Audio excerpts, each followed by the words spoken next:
If you're affected by anything you hear, please call our free support line on 0808 2080 888.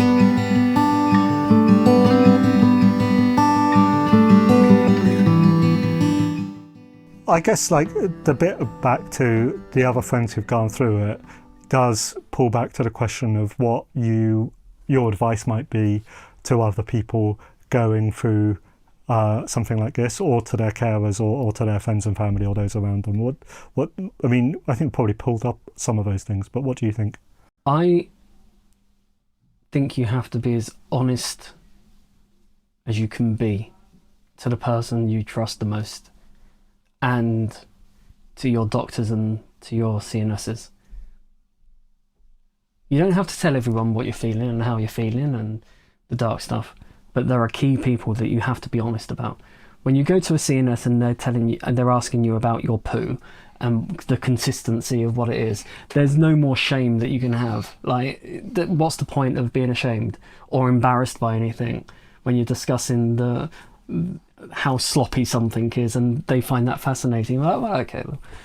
And I just think that mentally, it's having any kind of cancer, but having a long-term health condition that's a cancer that you know that you're, well, with me, it's not going to, I'm not going to die straight away. This is actually going to be, I'm going to be stable, and the treatment's going to help me. So how do I keep myself healthy, happy and fit for the next time?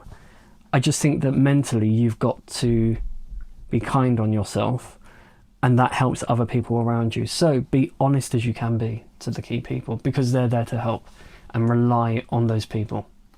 Yeah, I think that's really, I mean, I think you've lived that, and I think you've really benefited from it, and I think it's one of the key things which has meant you being able to deal with your treatment and respond to treatment and the problems that treatment causes as well so effectively. So I think that's really good advice. I mean, if this is about advice to others, you have ended up chatting to several other people, and we've made friends with some people who are also going through this, and there is a wider network that people can draw on of people who actually have the lived experience of it. And I think that you have put out a lot there and really tried to help other people, but I think that you've gained from helping, actually, and seeing their experience. So without it being you seeking help particularly, you've actually received help because you tried to help other people. Specifically for people who are like maybe the main carer or another family member or so on, I also think getting information, quality information, and knowing what you can rely on, because I think it empowered me, and it helped me to keep you calm if I knew almost a little bit more about it than you did.